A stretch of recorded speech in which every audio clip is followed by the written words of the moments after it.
Hello and welcome to episode number 38 of JRocks Pop Culture Revolution. Now, we have kind of changed what we had planned for today. Um, Originally, I was going to have a special guest, my good friend, director writer Ben Hicks, and we're going to be talking about one of my all-time favorite classic movies um, from the 90s, and I'm of course talking about um, Ferris Bueller. So we will be talking about that, I think, next week because I guess Ben had to reschedule doing the interview. So we're going to do that next week instead. So what I thought we'd do instead, oftentimes when we do these episodes, we get talking about stuff and come up with ideas for future episodes, believe it or not. In fact, last week when we did our episode on Mrs. Doubtfire, I was talking about, well, one of my all-time favorite things to do is like probably when I go to the movies, I love watching comedies. Comedies are my favorite thing to watch at the movies because I just love to laugh and stuff. And I was talking about should do a future episode on maybe like my top five movies of all time. And I say at the time I didn't know where Mrs. Doubtfire really kind of fit in on that list because never really thought about it, because there's just so many great movies. I mean, in the time frame we have to do this show each week, we got like 30 minutes. So there's no way like we could in 30 minutes do like a top 100 list or anything. And so I think from time to time we're going to be doing episodes like this, but we'll be adding to the list. Um, so tonight's episode we're going to be talking about my top five favorite comedy movies of all time. And at number one is really a great one if you've never seen it. Um, I'm talking about the original Odd Couple movie. Now, anybody that's ever seen the Grumpy Old Man movie starring Walter Matthau and, um, and Jack Lemmon, who've since passed on, these guys were great comedic, legendary actors. And this is the movie that launched them working together, the Odd Couple. And and I will tell you, the you got to know if you've seen the Grumpy Old Man movie, you got to really see the Odd Couple, the original movie, because it predates those movies. And kind of, if you've seen Grumpy Old Men, this is a modern day version of what we're talking about, the Odd Couple. And so let's talk about what makes for great comedy when we talk about some of these movies. So talk about the Odd Couple specifically, the original movie. Okay, it was written by this great playwright Neil Simon, great writer, and so that was when you got a great script, a great writer, that has a lot to do if the movie's going to be successful or not. And talking about Neil Simon, brilliant script. The screenplay was written by Neil Simon, adapting his own hugely successful Broadway play. Now, it was a play before it was ever a movie, and then they turned it into a movie, and the rest, as they say, is history. And I would love to do a whole episode on the Odd Couple. I think we're going to have to do that down the line. So we have a whole episode talking about how great of a movie this was, because it really was. And I'll never forget the first time I caught the movie. Like playing a late night movie, like late at night, and first time I saw, man, I was cracking up. And again, by the time I'd seen the movie, I watched like in the 1970s, 80s a couple times, and it was just one of the most hysterical movies. And if anybody also knows anything about the Odd Couple, not the Broadway play came first, then there was a movie, and then there was a TV series in the 1970s, very successful TV series produced by the late great Gary Marshall, who also produced and was the creator of Happy Days and Laverne and Shirley. Now, the Odd Couple came out, right around the time of all that. So again, and the Odd Couple TV show comes out years after the movie, but so you just got. I mean, I think what makes the Odd Couple movie so magical is the pairing of Jack Lemmon and Walter Matthau. These two guys together. I mean, okay, um, okay. So Jack Lemmon plays the the overly obsessive, clean, neat freak. Felix Unger, and he's one of these guys that could just really get on your nerves, if you know what I mean. Um, and then Oscar's a real slob, okay. And these two guys, basically in the movie, are the best of friends, but they're forced to live together when Felix's wife throws them out, and they end up getting a divorce. And so these two guys start to getting on each other's nerves as they move in together, and the chaos just throughout the entire movie ensues. And so it's just one of the greatest kind of buddy movies, if you will. Even as much as they get on each other's nerves, they really love each other. They're always there for one another, but they drive each other crazy. And the two guys together, Felix being a little neat freak, real finicky about stuff, and really obsessive about everything. And then on the other hand, Oscar is just a slob. Those two types of personalities really, when you get them together, there's going to be some kind of problem.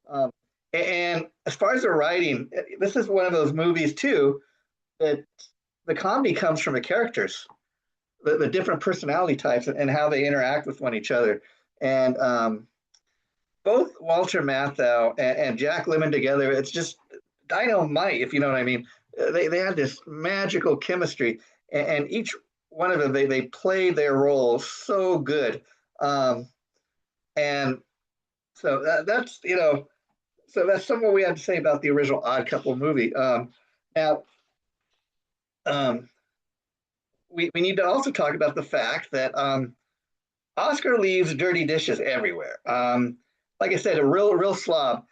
Felix can't tolerate a crooked picture. The painting or picture on the wall is slightly crooked. Felix has to fix it just so it's perfect.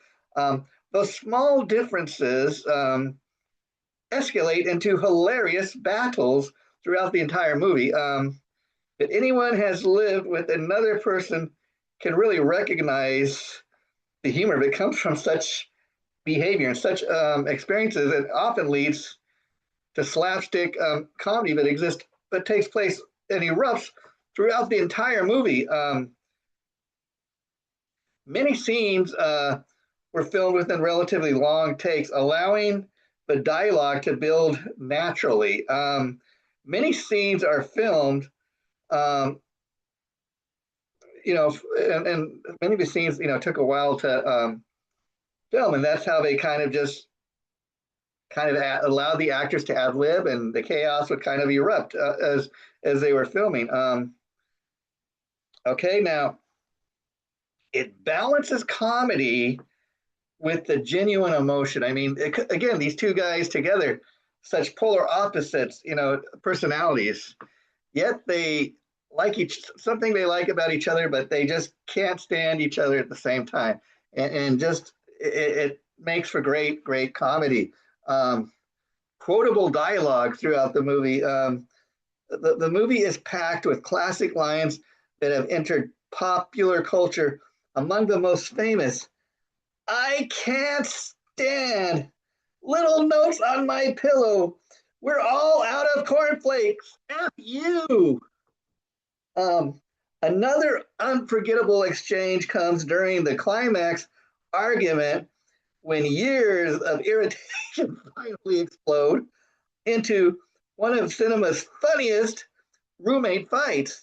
Um, Everyone knows someone like Oscar. You have that one person in your life that just, you love them, but at the same time, you can't stand to be around them. They just irritate the hell out of you. They drive you crazy. But at the end of the day, you love them, and you feel bad if you think, oh God, I hurt his little feelings, And so again, everybody knows everybody has that person in their life.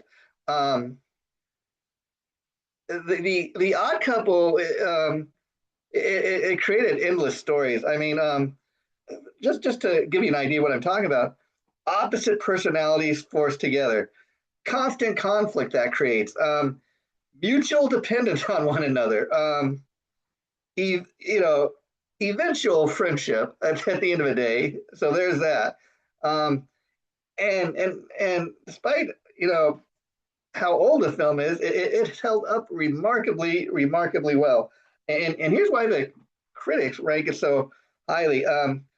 Film historians and critics praise The Odd Couple because it achieves something rare. It is consistently funny while also being exceptionally well crafted. Every scene advances the story, deepens the characters, or delivers memorable comedy. That's not always something that's easy to do, And so now, again, I think we're going to have to really do a future episode on the original Odd Couple movie. There were two Odd Couple movies, but they were so far spread out. But I think you should see both of them probably. But the original Odd Couple movie is just it's something really special. If you love comedy, that's one of the movies you got to put on your list. And again, as I said, we're going to do a future episode of it because I mean, there's just so much we could still talk about, but we will save that for a future episode. Yeah. Or my number two, favorite comedy movie all time. This is one I haven't seen in many years. I got it in my DVD collection, and again, this is another one got to do a future episode on because it's such a funny film, but at the same time, I think it's also one of those films because it's so old. Many people have forgotten about it or not even aware of it, and I think that has a lot to do with person's age. So, but The Love God now, of course, was a Don Knotts comedy movie, and so I thought, Don Knotts is one of my all-time favorite comedians, but let's talk a little bit about The Love God. Don Knotts had built a career playing wholesome, nervous, every man type of a character in family-friendly comedies. In The Love God, however, he unexpectedly plays Abner Peacock, a shy, bird-watching magazine publisher who accidentally becomes the face of a widely successful men's magazine. Now, again, based on the title of a movie, The Love God, it's not your standard Don Knotts character that you'd expect him to play, and that's why the movie is just so hilarious and funny. It's not typically what you get from a Don Knotts movie, but again, I think it's that's the reason it's just so hilarious. It's something you would never expect from Don Knotts. It satirized the sexual revolution. Rather than being a straightforward sex comedy, the film pokes fun at celebrity culture, the publishing industry.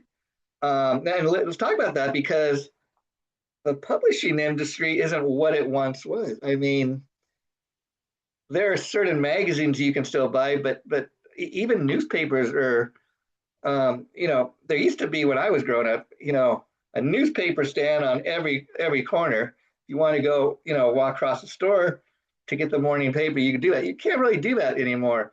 I mean, people still have their morning newspaper like delivered to their house and they get subscriptions, but the publishing industry isn't what it once was.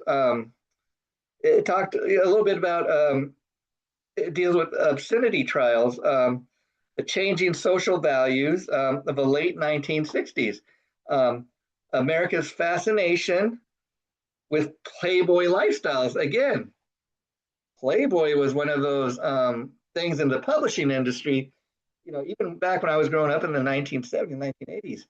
Playboy is no more. It's something that doesn't exist. But I remember as a kid seeking out Playboy magazine. All young teenage men, I think, have done that at least one time or another. You know somebody that had a Playboy magazine. You try to find where they hid it and stuff. That's another story for another day. But so there's that. And again, what made this such a funny movie is Don Knotts playing against his typical type of a character. It was really a movie ahead of its time. And sadly, you sit here and say that, and yet it's also because, when the movie came out, how old it is now, it's a movie many people don't even know about or have forgotten about, sadly. But like I said, it was on my mind because when I'm thinking of movies to talk about in tonight's episode, um, I came across The Love God in my DVD collection. So that's why it was on my mind. And so, it's definitely a film worth mentioning. And let's talk about why a movie like The Love God has such a cult following, okay? Um, Don Knotts stretching beyond his usual type of role, as we said. It's clever satire of the late 1960s pop culture, if you will. Um, it's blend of innocence and social commentary. Okay, there is that. It's a unique of premise, unlike any other comedy in Don Knotts' filmography. So, I mean, I think if you compare it to anything Don Knotts has done, even the Andy Griffith Show to or roles Ralph Furley on Three's Company, the Love God. That's one of the movies that really sticks out and throughout his entire career because it's probably the one film he did that was the most different thing. And that's why it stands out so much. So there is that I think. Now let's talk about um, my number three favorite comedy movie of all time. Now, this is another film that created a franchise, if you will.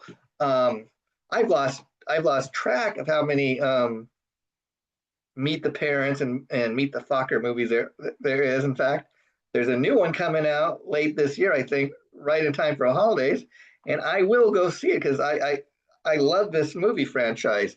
But I'm talking specifically about the original film, Meet the Parents, that started the whole entire film series. Um, and this is basically kind of a Christmas type holiday movie where where Robert De Niro is Jack Burns, who's secretly an FBI agent.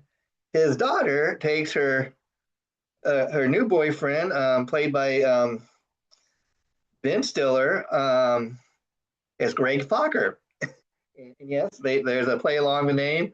Um, Jack Burns refers to Greg, like call him out his last name, but he says it like, "Hey Focker, hey Focker." So again, the line, the name is Focker, but he, of course, Jack Burns was joking around, and he calls him Fucker, and that becomes a catchphrase within pop culture after the movie's been out for several years. But that's one of the most memorable lines throughout the entire movie.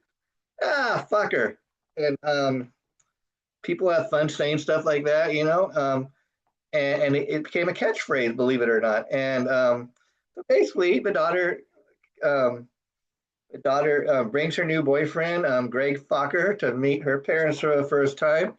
And of course, her dad is secretly an FBI agent, but they can't tell Greg. Greg is under the impression that the dad is a florist, and Dad and Greg just from the minute they meet are suspicious of one another, and Robert De Niro's character Jack Burns just he doesn't like his daughter's new boyfriend Greg Focker. He thinks he lies about it. He catches him in all these lies, and all throughout the movie, Greg Focker gets in all these little predicaments.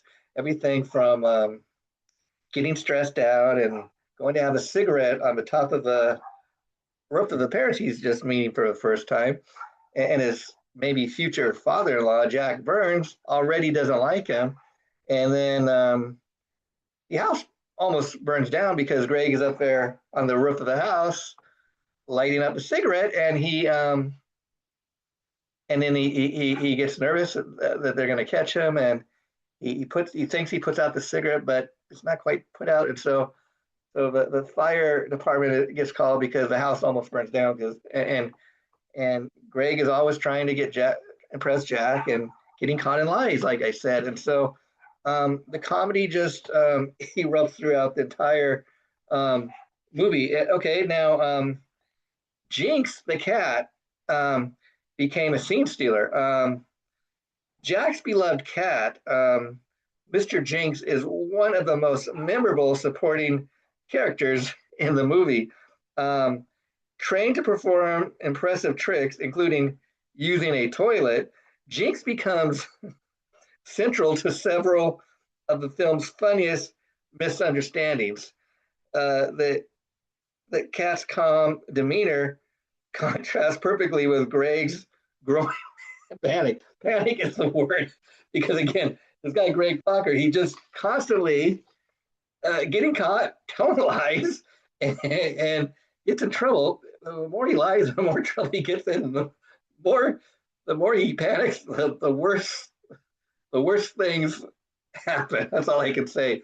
Um, the cast has outstanding chemistry. Um, uh, Blythe Danner was Dinah Burns, the mother. Ted Polo as Pam Burns. Owen Wilson as Kevin, Pam's wonderful ex-boyfriend that Jack invites. Jack just basically loved Kevin, and while Greg's there, introduces Greg and Kevin, and he's telling Greg how much he just loved Kevin, and you can imagine how that made Greg fuck her feel. There was that constantly being compared to this type of golden boy, the golden boyfriend, Kevin. Now, another thing, one of the best scenes throughout this entire movie, Meet the Parents, is the polygraph scene. That scene is an instant classic. One of the film's most iconic moments features Greg undergoing a lie detector test administered by Jack. The scene works because De Niro says it's with complete seriousness, while Stiller's increasingly nervous reaction heightens the comedy. It frequently cited as one of the funniest scenes in modern studio comedies. Yeah, that's one of those moments in a movie that really stands out. When I think of Meet the Parents, that's one of the scenes that I most remember. Now, again, as we talked about earlier, there's the coined catchphrases that so many people remember from this movie. Just to give you a couple ideas, what I'm talking about, Jack Burns talks about Greg gets in all this trouble because he can never tell the truth. He's always constantly lying and scheming. And he's like, okay, Greg, you want to get in this circle of trust? Because once you're in the circle, you can never leave. Um, and then, okay, this is another great line by Robert De Niro. I have nipples, Greg. Can you milk me? Again, that's another reference to Jinx the cat. Um, Repeated references to Greg's last name, Fokker, Fokker, which becomes a running joke throughout the film. These quotes remain instantly recognizable by anybody that's ever seen the movie Meet the Parents. And again, there were other Meet the Parents movies in the franchise. This included Meet the Fockers and Little Fockers. Okay. Again, each of these new Meet the Parents movies, he's still calling out Greg Fokker as Fokker. You can imagine how annoying that must have been. And why it still holds up after all these years. I'm talking about the original Meet the Parents movie. Because so many people can relate to having somebody like that in your family, constantly scheming and lying, getting caught and doing things they're not supposed to. Just dealing with those family dynamics, okay? Romantic relationships. I mean, how many how many times have you met your significant other's parents and family? Just it didn't work out, or it wasn't that immediate love, if you know what I mean. Um, and so many of us can relate to having awkward introductions like that.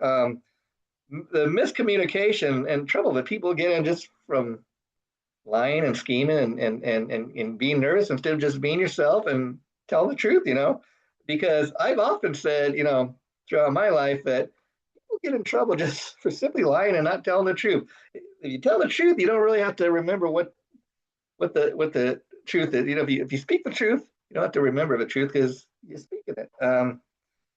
Though those themes remain relatable, helping the film continue to entertain new audiences even to this day. And even though there have been other Meet the Parents movies, I think the original movie really set the standard and is still probably the best of all of them.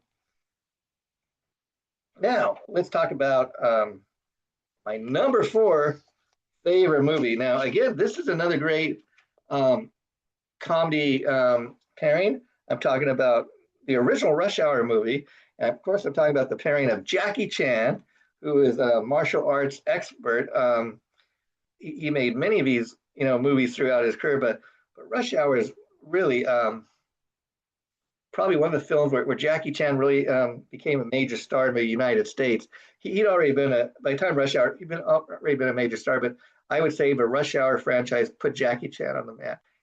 And the pairing of him and Chris Tucker, um, it just one of the greatest comedy pairings of all time, and it just created for from great comedy. I don't know how else to uh, uh, talk about it. It's also kind of very much like the Odd Couple movie, like a buddy type movie, because you know Jackie Chan and Chris Tucker, they're cops from different police stations. They meet up doing this investigation, and because part of the fact that Jackie Chan is Chinese and Chinese speaking Chinese is his main language, if you will. So there's all this miscommunication throughout the movie because they have this language barrier, and and then with Jackie Chan's use of martial arts throughout the movie, it creates for some. It's a mixture of comedy, adventure, action, and those are all great elements. I think you can never go wrong having all three. Um, and you got to remember, this is when Jackie Chan was relatively still young. Man, Jackie Chan did all his own stunts. One of Jackie Chan's trademarks is performing his own stunts, something he would become known for. Um, he was known for doing martial arts, acrobats, physical comedy, creative use of everyday objects. I mean, you just watch any scene throughout the Rush Hour movie, and it's hilarious. And then with Chris Tucker's character and Jackie Chan's character, Lee, um, it's kind of like watching an episode of Three's Company. All the miscommunication going on throughout the entire film, and that's what leads to all the chaotic moments and the comedy. Chris Tucker was also one of these actors great at improvisation. And it said he had a very energetic way of delivering his lines and ad libbing, and so they just kind of let Chris Tucker go wild because he was great at improvisation, and because he had the great pairing of Jackie Chan and Chris Tucker, the humor just never stopped. And as far as why people like the movie, again, full of physical comedy, um, character banter, among the two main characters. Uh,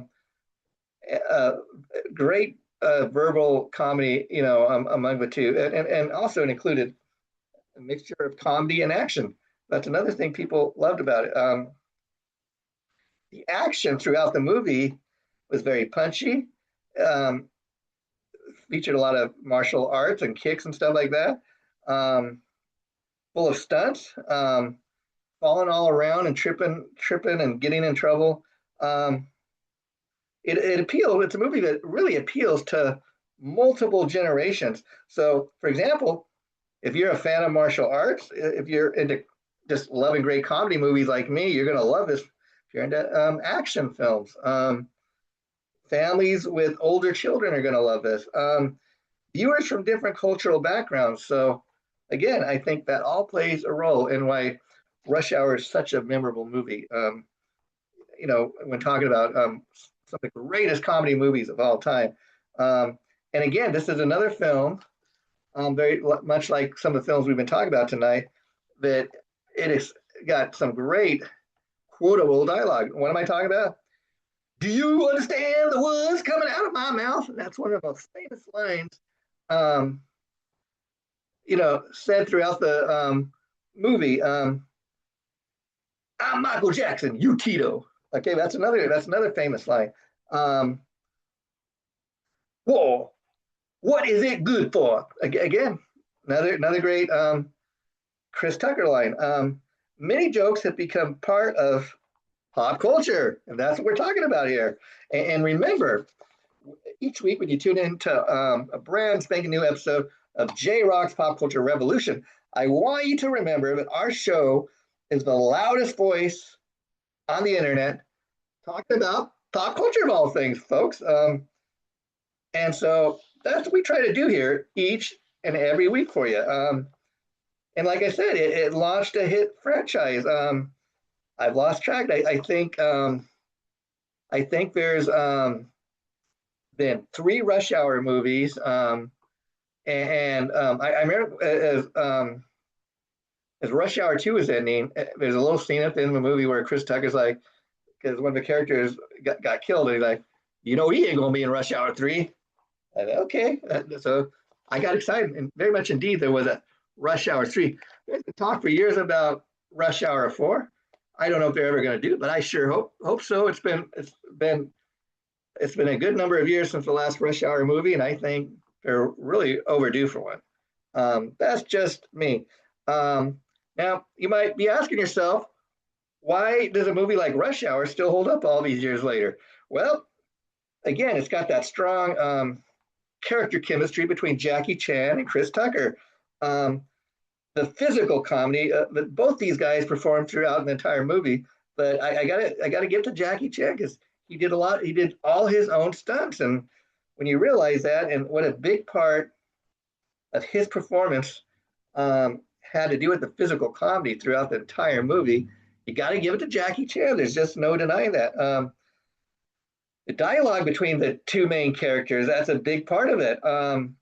Creative action, friendship that developed naturally between the two characters. I mean, again, very much like in The Odd Couple, when these two meet, they're so different that they drive each other nuts. But eventually, by the end of first Rush Hour movie, a friendship has developed, and that leads to the future Rush Hour movies, Rush Hour 2, Rush Hour 3. And so by the end of Rush Hour 3, they've really kind of got that bond, that friendship that maybe wasn't there at the beginning of the first film. But that's again why Rush Hour is just one of those most memorable comedy movies of all time.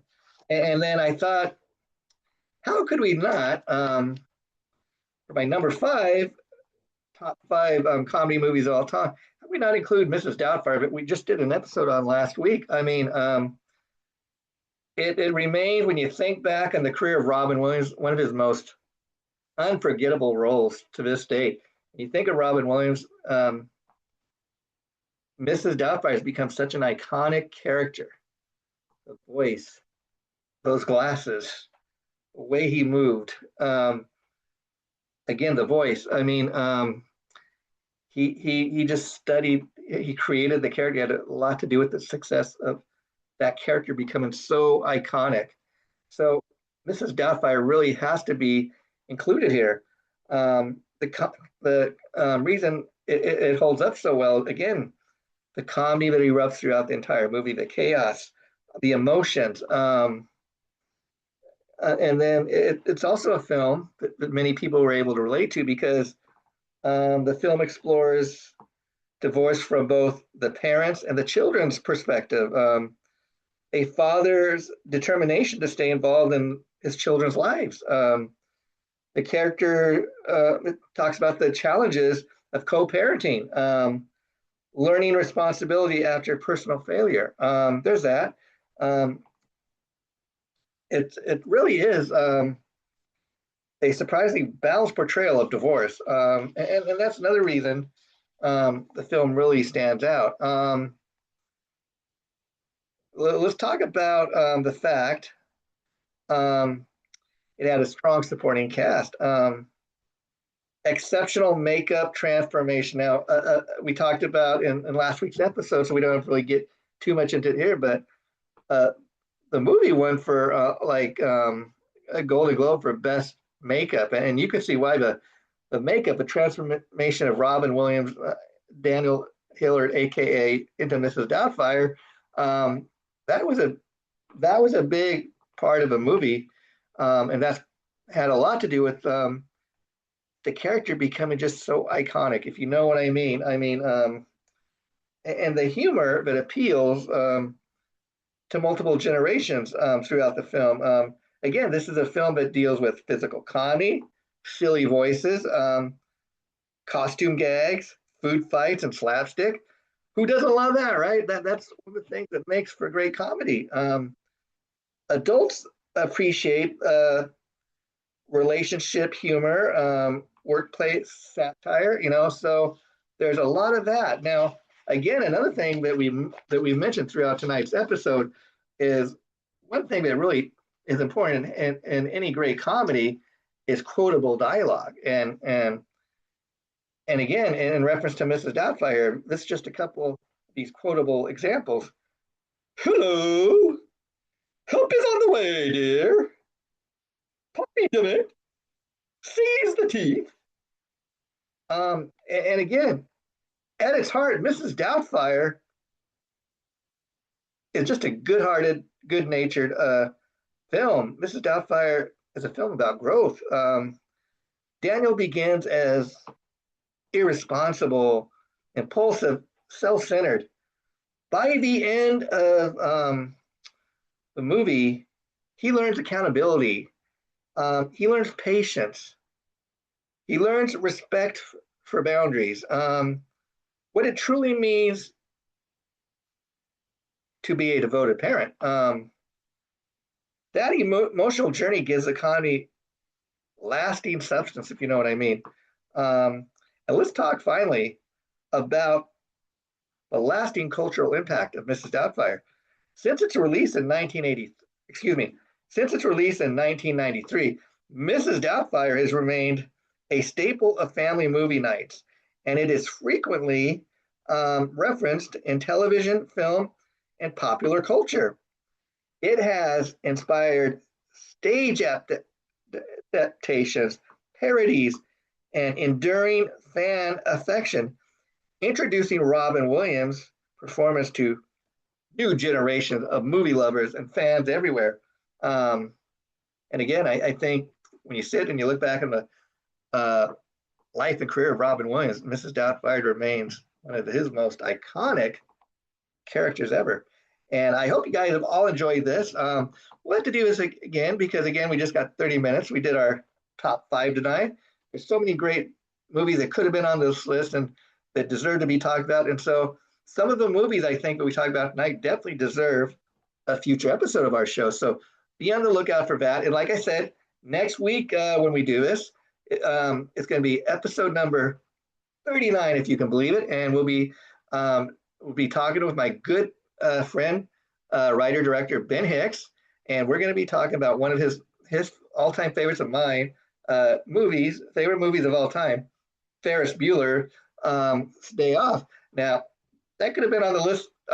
We could have put that on our list tonight, but I thought since we're doing an episode on it next week, we will talk more specifically about that movie in next week's episode. So stay tuned and take care, and I'll see you again real soon. Bye for now. This has been Jason JRock Houston, and you've been watching episode number 38 of JRock's Pop Culture Revolution. Take care, my friends. Bye for now.